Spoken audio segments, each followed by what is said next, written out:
All right, great. So welcome back everyone to the Virtual R workshop series. This is the sixth and final workshop. Today we'll be looking at data visualization with R. So let's jump into it with our learning outcomes.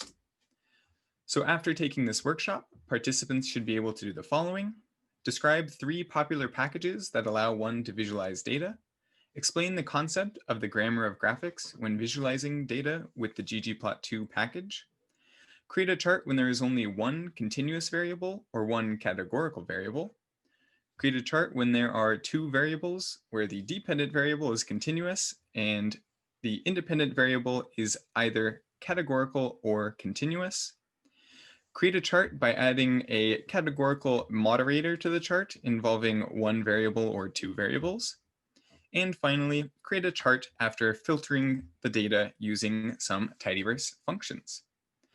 All right, so we're going to jump straight into RStudio right now because we have quite a few packages to get installed and loaded. So I will start up RStudio. Oh, that's all right.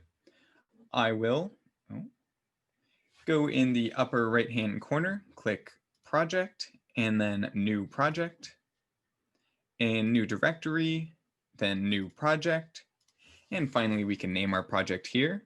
So I'll just name it our Workshop 6. I'm just making it on my desktop. Click Create Project, and if everything is working well, you should see your .r project file here in the lower right-hand corner. We can now create our script. In the upper left-hand corner, we'll hit the white piece of paper with the green plus and hit our script. And I always like to type something before I save it. And I'm just going to name this script. All right. Now we can get going. So if you could please copy and paste the relatively large block of code that should be in the chat about now. We are dealing with a lot of packages, so we want to make sure they're all installed on your system. You should have a version where these lines are not commented out. So you can just highlight this entire block, hit Control and Enter, and that should install and then load all of these packages. So as that is installing or loading for everybody, I'm going to start to create the data we will be using for today's workshop. So I'm going to name it cars. So that's the data we want to use. We are going to be using the built-in MT cars dataset, but we need to do some operations to that before we can really get working with it. So if we look at MT cars right now, the model name is actually stored in the index. So it's not in a column. This is not going to be good for us because once we convert it to a different data type, we're going to lose these model names. So let's run some operations on this. So first I will use the piping operator and convert that mtcars matrix into a tibble by running the as tibble function. We want to convert it to a tibble because ggplot really uses, really prefers tibbles. After that, we also want to create that column that is of the indexes. So these are also known as row names. So we can actually create that new column by using the add underscore column function. And the column that we want to pass here is going to just be all of the row names from that original MT cars data.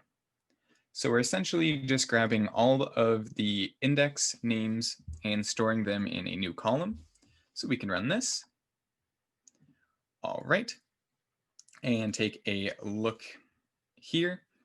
And you can see we now have all of the model names, except the column is kind of not the best name. So let's adjust that. So we will run the call names function, and we can pass in that original cars tibble, take a look at it, And let's see where that, or where this column name is at, which index. So this is 9, so 10, 11, and 12. So if we just access the 12th index, we can run it, verify that is the column we want to override, and finally rename it as model. We can run that, take a look at our data set again, and now we have a data set we can play around with. If that was too quick, there should be this source code or this code in the chat right now. I understand that it may have taken a little while for all of these packages to install. All right, so now that we have our data set kind of figured out, let's actually start with some visualization. So I want to talk about first the built-in functions that are just built into base R. So we can start off by graphing a histogram, and this will just accept a continuous variable. So in our case, we can just pass in the displacement or size of each of the car's engines. So we can run this by hitting Control and Enter. And you can see in the lower right-hand corner, it has now switched to the plots pane, and we now have our chart here. So we have our title, frequency, and what the actual variable is below. So that's great. That is a nice little built-in, easy way to plot a histogram.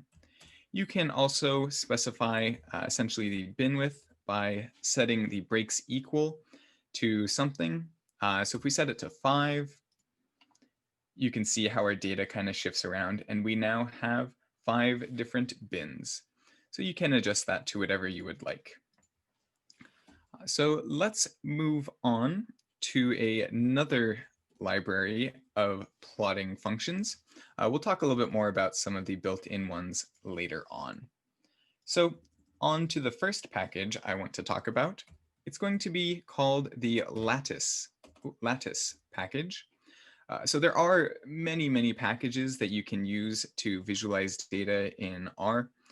The most popular is going to be ggplot. So that's what we mainly focus on here. But I do want to make you aware of some of the alternatives. So the Lattice package is pretty user-friendly. So if you kind of understand or know the plot you want, the plot names are essentially exactly what you would expect. So let's say we wanted a XY plot or a scatter plot. The function name is just XY plot. And then it's going to ask for our variables. The kind of syntax for the Lattice package is Y depends on X. So in this case, let's use MPG, and you use the tilde to kind of say depends, and then on weight. Then we also need to pass it our data, which is going to be cars. So this will read as MPG depends on weight. In other words, this is Y and this is X. So let's run this. And here you go. We now have a very simple plot with weight on the x-axis and MPG on the y-axis. Keep in mind, as we're plotting today, we generally want to have our independent variable on the x-axis and our dependent variable on the y-axis. Apart from XY plots, you can also run a histogram in the Lattice package. It operates in a slightly different way. You first need to just pass it the data you want. So it's very similar to the built-in histogram function. So we can actually run this. And here we go. This looks very similar to the histogram function we ran previously. And you can also specify a breaks equal value to figure out how many breaks we would like. So if you compare this to the built-in histogram function, you can see it is nearly identical. So we are conveying the same basic information across. All right. So let's jump into the main feature of today, or the main package, which is going to be ggplot. So let's jump over to the slides. So ggplot is a package that's built into the tidyverse, so it goes really well with that whole tidyverse universe. And ggplot is based off of a theory or concept known as the grammar of graphics. So the grammar of graphics is a system to describe and build graphs. So it operates off of a kind of layering idea, so that each layer is another set that you can kind of add on to our original plot. So there are three basic layers. First up is going to be the data, and this is pretty similar or identical to throughout all ggplots that you will use, and that's just our data that we actually want to visualize. Up next is going to be the geom or geometry, and these are actually the marks that represent the data points you want to plot. So this is something like size and color, but also the actual geometry of how the points will be laid out on the coordinate system. And lastly, we have the coordinate system, which is the layout of the coordinate system or the base chart. So that's going to be things like axis titles, axis marks, just title of the entire coordinate system, and so on. So to kind of understand what each layer will take in terms of parameters, we have this slide. So data is going to be pretty much the same throughout all ggplots, with some exceptions. And geometry, the geometry layer, you can tell it which type of graph you would like. So if we want a bar chart or if we want a scatter point plot, this is where we will specify it. Here we can also specify the color, shape, and size, as well as some various other parameters. And finally, we have that coordinate system layer. Here we can flip the coordinates, we can add a title, we can add labels with X lab or Y lab. We also set the theme here, as well as faceting, which we will talk about with a demonstration. All right, so let's jump back over to RStudio, and we can get to plotting.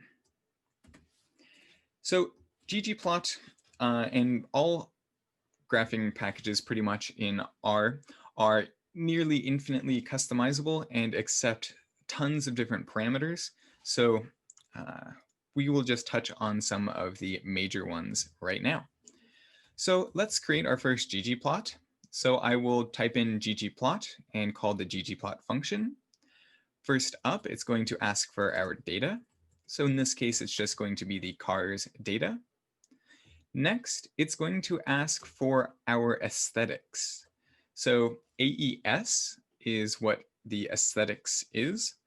And here we specify what our X and Y variable are. So in this case, we can set X equal to MPG, and we can set Y equal to displacement. So this is actually the data layer. And if I were to run just this line, you would see we do get a plot. We have our both of our axes set up, but there's no points. So this chart is more or less useless to us right now. So we need to add that geometry layer.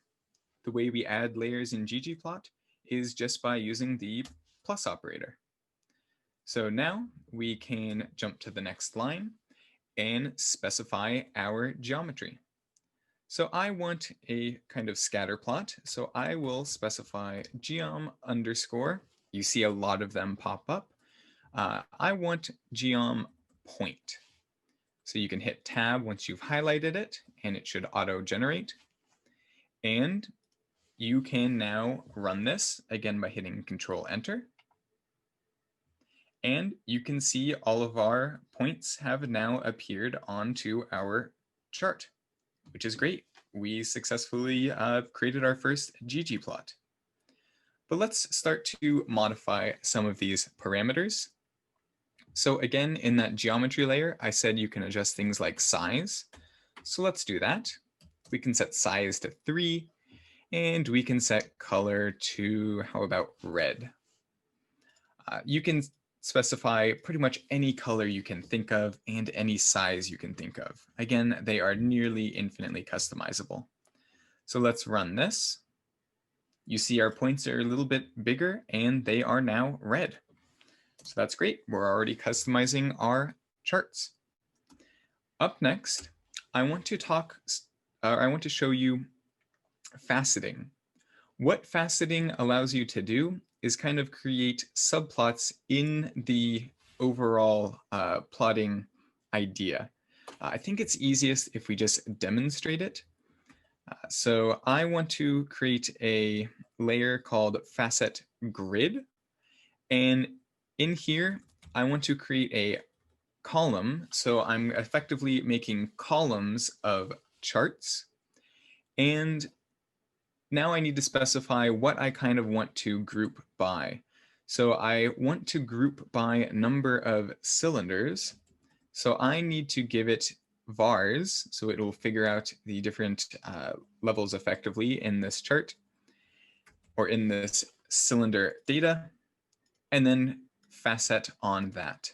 So it's easiest if we just run it. And I will click the zoom button to make it a little bit easier to see. But now you can see we have 3 different plots effectively with MPG on the x-axis and displacement on the y-axis. Except now it's grouped by 4 cylinders, 6 cylinders, and 8 cylinders. So this is really great for getting a better idea of your data and kind of communicating these differences. All right, so if you notice on this chart, I did say we generally want to have our independent variable on the x-axis and our dependent variable on the y-axis. Here, this is actually flipped. So we don't need to go back and adjust our x and y coordinates. We can just add a layer called chord underscore flip. So now when I run this, you can see we have our independent displacement on the bottom and our independent MPG on the y-axis. This is because displacement is the size of the engine, so the engine is created and then the MPG is measured. All right, we can also add a theme here. So there are tons and tons and tons of themes. I like the theme Economist. It is fairly simple, but still looks nice. We use the GG themes package to get a larger variety. So we can run this. And now we have a better looking plot. All right, we're not quite done with this plot yet because we want to kind of add a title as well as adjust our labels for the X and Y axis. So there are many ways to do this, but my favorite is by using the LABS or labels layer. And in here, you can specify what your title is. So let's just make it MPG versus displacement. We can also specify that our x-axis is miles per gallon, as well as our y-axis being displacement. And now when we run this entire ggplot, you can see we have MPG versus displacement as our title, and our axis titles are correct. All right. So let's get into looking at some of the different types of variables that we can plot, such as continuous and discrete. So for this, I do want to bring your attention to the RStudio.com resources cheat sheets section. That link should be in the chat as well. This is a great resource for all of R, but if you just Control F for GG, you will get the data visualization cheat sheet, and then we can download and open that. And here, it actually breaks down all of the different charts by the types of variables. So you can see here, one continuous variable, a discrete variable, two variables, and then continuous X, continuous Y, and so on. So this is a really nice way to kind of guide you in figuring out which plot type we want for our data. All right, so let's jump back over to RStudio, and let's talk about just one continuous variable. So that is going to be something like a histogram. So let's recreate a histogram that we did previously, except let's do it in ggplot. So again, we will call ggplot, specify our data, which is the cars data, and specify our aesthetics, which are essentially our X and Y variable. But we only have one variable here, so we will just set X equal to and then whatever we want. So let's have it be MPG. So again, if I run this, we get a useless plot. So let's add our geometry layer. And we want a histogram. So I'll type in geom underscore and then histogram. Hit tab and it should auto populate. And let's run this.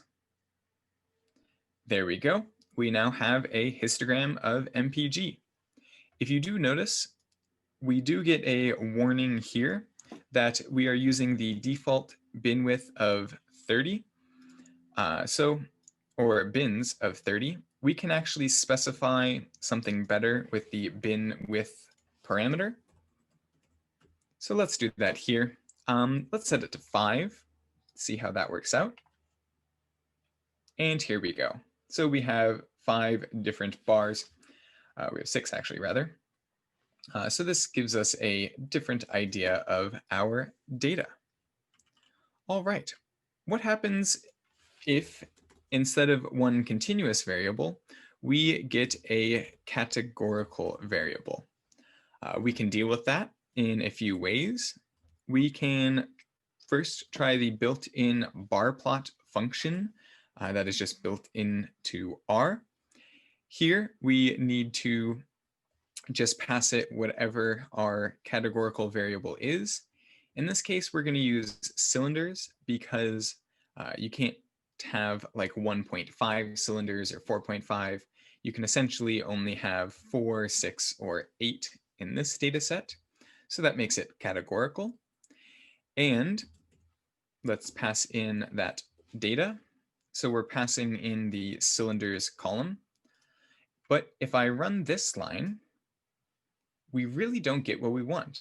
So what's going on here is that it is looking at the number of cylinders for each model of car and then plotting that. We don't want that. We want to know how many in total cars there are grouped by the number of cylinders. So instead of passing that cars or cylinders column, we need to pass that into a table first, which will kind of calculate the frequency for us. So now when I run this with the table function, you can see we have the number of models of cars with either 4, 6, or 8 cylinders. Let's create that same plot, but in ggplot. ggplot's a little bit smarter, so we don't need to specify that table parameter. We will need to specify our data is cars and our aesthetics, of course. So we can set X equal to number of cylinders, and we only have one variable, so that's fine. And we can add our geometry bar. So we just want a bar plot. So now when I run this, you see we get more or less the same information, just conveyed in a slightly different manner, which is fantastic. All right.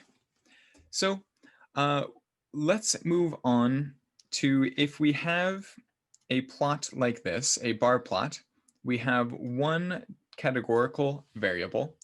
What if we kind of want to cut this variable by another categorical variable? So, or essentially break it down even further. We can do this fairly simply by simply adding a fill equals to the aesthetics parameter area. And here we can kind of tell it how we want to break down. So let's say I want to know the makeup of these columns by how, if they are automatic transmission or not. So I can actually specify all of the factor levels by running the factor function, and then the parameter or variable we want to take a look at. So if I were to run this, you can now see the breakdown of 4, 6, and 8 cylinders cars by automatic transmission versus manual transmission. In this case, according to documentation, 0 means they do have an automatic transmission. So you can see most 4-cylinder cars have manuals, whereas most 8-cylinder cars have automatics. So that's another great way to split based on another categorical variable. All right, so let's jump into some 2-variable plotting. So with a continuous x and a continuous y, we actually already did this above, so we can take a look at it again. But displacement is continuous and miles per gallon is continuous, so I won't talk about another example here. Let's move on to when x is categorical and y is continuous. So again, if you're trying to kind of start from scratch and figure out what we want to do, you can look here, and we have a categorical x or discrete x, continuous y, and we can look at some of these plots to get an idea of how we want to look at our data. So let's get to plotting. So we will do our standard ggplot function, specify our data, which is again cars, and specify our aesthetics. So let's set our x to a categorical variable. We can do that with cylinders. And let's set y to a continuous variable, which in our case is going to be mpg. Of course, we need to add our layer, and let's add a bar plot layer. So it's going to be geom bar. And if I were to run this, we should get an error. So as you can see, it says stat count can only have an x or y aesthetic. So when dealing with 2 variables in a bar plot in ggplot2, you have to pass it a stat equals identity parameter. This kind of allows it to plot these 2 variables instead of just the one. So when we run this, we now get a bar plot that is grouped by number of cylinders. And in our case, it's actually just summing up all of the mpg. All right, but what if we instead wanted to have a, again, like we did before, another moderating vehicle or variable? We can do that by specifying something in this geometry bar layer. So let's say I want to see the breakup of these cars by engine configuration. So I will specify aesthetics again and specify that I want fill to be, we again need to use factor so we can get the different levels of the variable. And the variable I want to look at is going to be VS, which is the type of engine. So 0 is going to be V-shaped, whereas 1 is a straight configuration. So now when I run this, I can see the breakups of the different engine configurations by number of cylinders and see the total MPG all of them are getting. So again, we're kind of cutting by this categorical variable, which is the engine configuration. So you can see all of the 8 cylinders have V8s, which makes sense because inline 8s would be way too long of an engine to fit in a car. All right, let's also talk about a box plot here. So we can run ggplot again, pass in the data that is cars, specify our aesthetics. We can just essentially copy and paste what we did before, with X being cylinder and Y being MPG.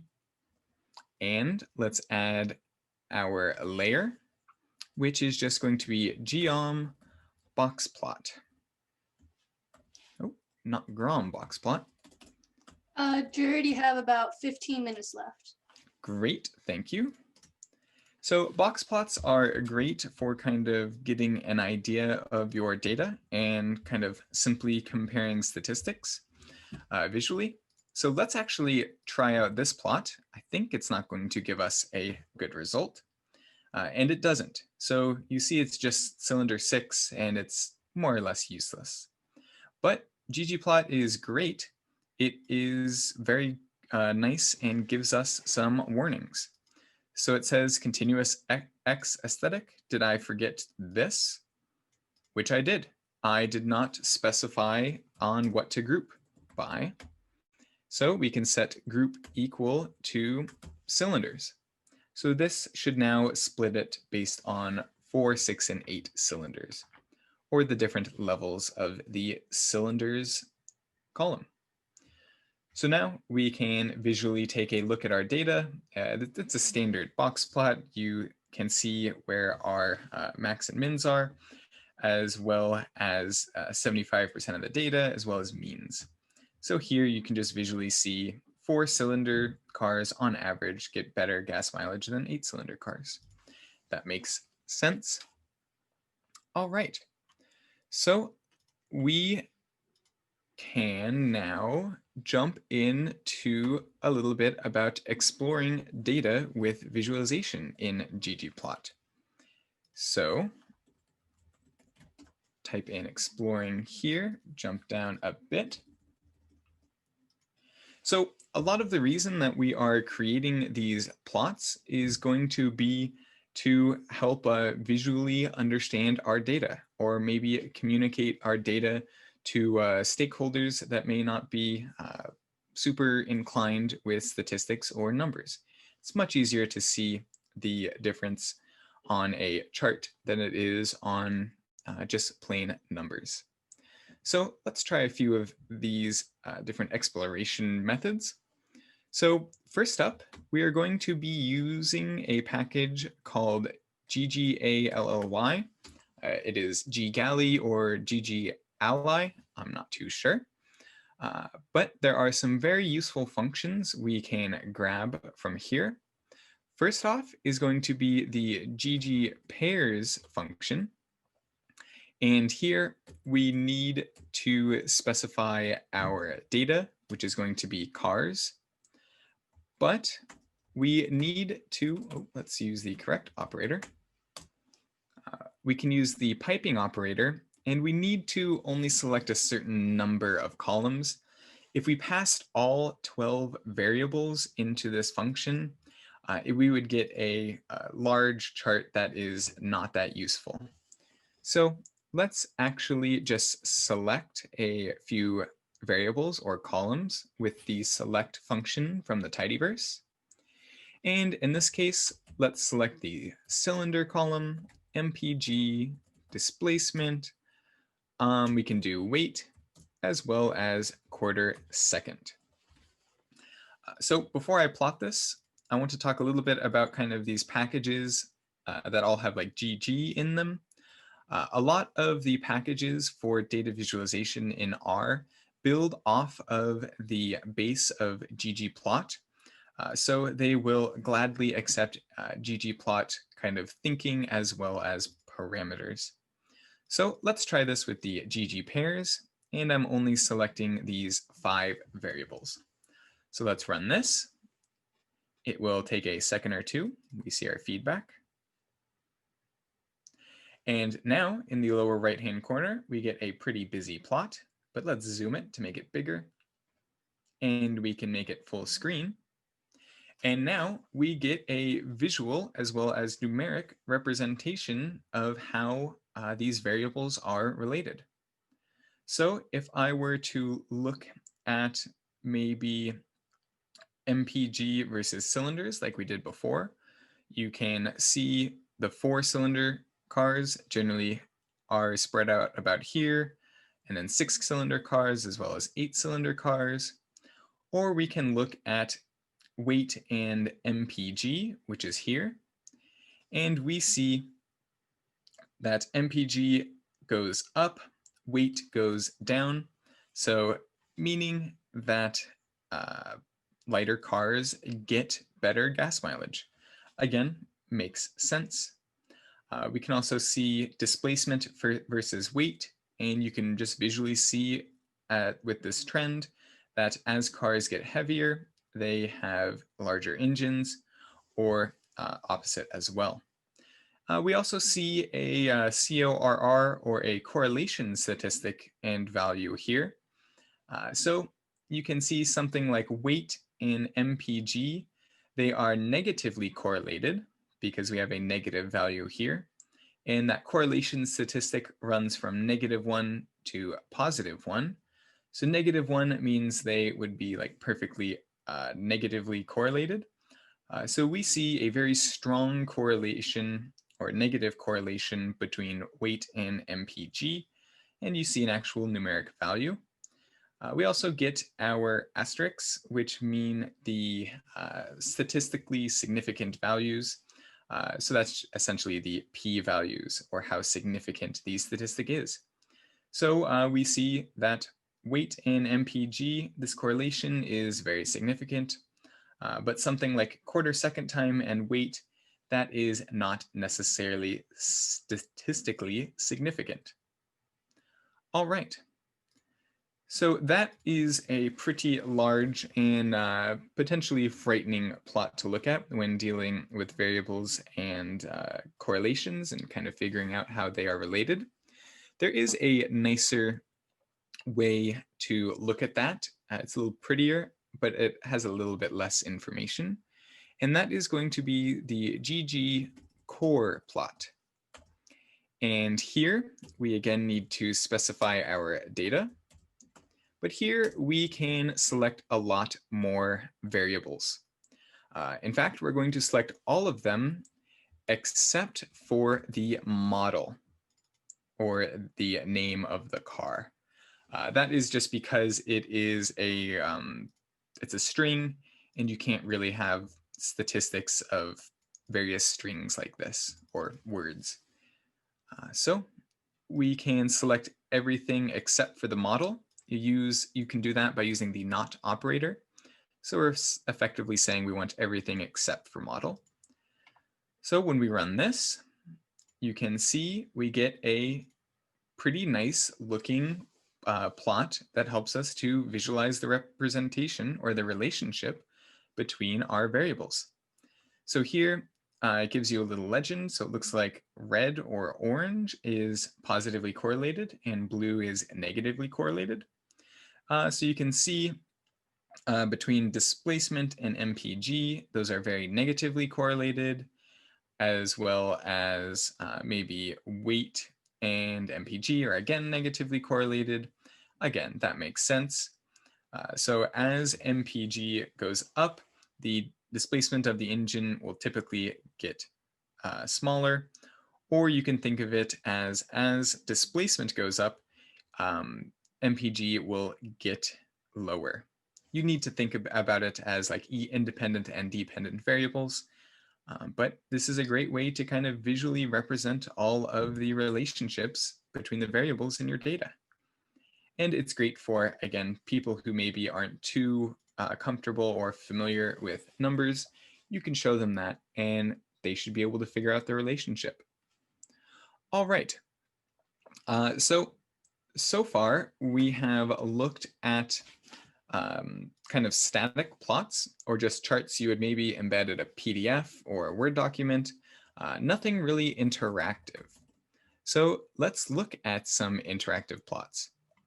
It is very easy, actually, to create an interactive plot with the Plotly package. So let's Plotly, so Plotly package. So let's actually create our ggplot here. So we can set data equals to cars, set our aesthetics like we've done before. Let's compare horsepower versus, how about quarter second time? And let's add a layer, which is geometry underscore point. And we can take a look at this, just make sure it is working well. That looks correct to me. I also want to add another layer here. This is one of my favorite layers, and it is geom smooth. So you can actually specify a lot of different parameters here, but let's try the default value. But as you can see, it is actually creating a kind of line of best fit between all of these data points. So here we can easily see a trend line appearing. Here it is using the kind of, must be some type of multivariate trend line. You can specify something as method equals LM. And you can also get a linear model as well. So that is a really nice thing to add to your plots to really just show the trend your data is taking. All right, so let's store that nice plot in a plot variable. You can store ggplots just like you would any other variable. So here I'm just assigning it to the plot variable, and we can run this. All right. And now, if I want to make this interactive, all I have to do is run the ggplotly function and pass in my plot. So now, when I run this, it will take a second. It'll pop up in this viewer pane. And if I were to click zoom, we can make it a little bigger. Now, when I hover over each point, you can see it appears with the horsepower and quarter second time. So this is great. If you want to zoom in on a specific set of points, you can kind of click and drag as well. And now we are just zoomed right in on whatever our selection was. You can also hover over the line of best fit we're creating, or we have created, and it will kind of give you your predictions for quarter second time and horsepower. So if I wanted a 15-second quarter second time, I will need right around 300 horsepower, which is great. This having an interactive graph is it's a great way to kind of communicate the information across, and people kind of like to interact with stuff. So people will definitely be more interested. All right, let's keep it going with some other interesting kind of things we can do to our plots. So up next is actually going to be a labeling. So it's nice to see all of these points here, but I don't know which car they go to. And that's probably a pretty important thing to know if we are maybe shopping for our car or something like that. We want to know which car that is. So we can actually add labels to our plot.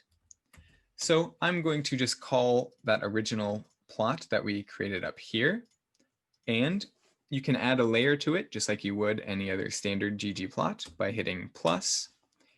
And let's add a geom_label layer.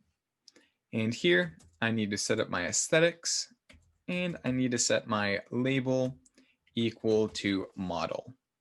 So I am specifying that I want all of these points to be labeled with the model variable.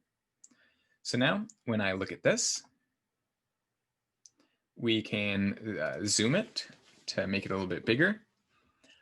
We get all of our points labeled, but you may see quite a few issues here. All of the points are actually covered up by their label, as well as a lot of these points or vehicles are just covered up. So we can't even see what's behind this Pontiac Firebird. So that's not helpful. We really would like to be able to see what each point corresponds to each car. So instead of the geom label, we can actually use a package called ggRepel, and that is going to handle all of the labeling kind of moving around automatically for us. So instead of this geom label layer, let's add a geom label repel layer. So it accepts the exact same parameters. And we can run this. And now you can see in the small chart, it is still pretty difficult to read, but we can make it bigger. And now, if we make it even full screen, we can see which car corresponds to which point. And in some of the more dense areas, you see like these lines connecting it. So now I can more easily see that the Duster 360 is over here, versus previously we would have no idea. So this is a nice, easy, and simple way to label your plots. All right. Finally, I want to talk about saving. These plots are great, but if I can't save them or use them in another program other than RStudio, they lose a lot of their value. So there are quite a few ways to save these plots. We can do it with code by using the ggsave function, specifying our plot that we want to save, and then specifying our file name. And in this case, let's just name it my plot, and then whatever file type you want, we can name it PNG. So we can run this. Oh, ggave. How about ggsave? That should work. And it gives us some output. And if we were looking into this folder where our code is, we now have this myplot.png, which we can take a look at. So here we go. That's our plot just exported as a PNG. We can also do the same thing, except by clicking this export button here on the plots pane, and we can save it as image, and you can see all of the various image types, specify your width and height and aspect ratio, as well as the name. And then you can get a live preview as well. So I generally don't use the coding method. I'll export it this way. You can do the same thing with PDF, but my favorite is actually the copy to clipboard, because then it's super easy to just copy it straight to clipboard and paste it right into Google Docs or Word or whatever you are working with. All right, let's jump back to the presentation and wrap it up by looking at some of these resources and inspirations. So I already talked about the cheat sheets on RStudio, which are just fantastic, and I use them quite often. But I also want to show you this R graph gallery. This is a really great website for data visualization or getting ideas. So as you can see here, it's actually broken down by the different plot types you might want, such as distribution or correlation. So if you have an idea of how you want your data to look just visually, you can match it up here. So let's say I want a ridgeline plot. I can click that, and it gives you a few different examples. So this one looks pretty cool, has a gradient and everything. So it kind of shows you an example, but the best part, it gives you the code. So you can copy paste this code and modify it to however you would like and go from there. So this is a great way to kind of just get some inspiration for plotting whatever your data is. Yeah, this is a fantastic website. I'm very happy it exists. And the fact it gives you your source code, it's just a great resource. All right. And finally, we can look at the R4DS book, or R for Data Science book. And they have a chapter. Again, this is written by Hadley Wickham, who has wrote a lot of the ggplot2 package. He also has a paper on the grammar of graphics, which can kind of help you understand the theory behind the ggplot2 package. This is great for kind of looking for some extra work. They have some exercises that you can do. All right, let's finish this off by looking at our learning outcomes again. So after taking this workshop, participants should be able to do the following. Describe 3 popular packages that allow one to visualize data. Explain the concept of the grammar of graphics when visualizing data with the ggplot2 package. Create a chart when there is only one continuous variable or one categorical variable. Create a chart when there are 2 variables, where the dependent variable is continuous and the independent variable is either categorical or continuous. Create a chart by adding a categorical moderator to the chart involving 1 variable or 2 variables. And finally, create a chart after filtering data using the tidyverse functions. All right, thank you very much. Again, please feel free to connect with me on LinkedIn and follow the AMI and CCIDM social media. Thank you very much. And thank you for making it to the last R workshop. I hope it has been incredibly helpful for you and you have learned R this way.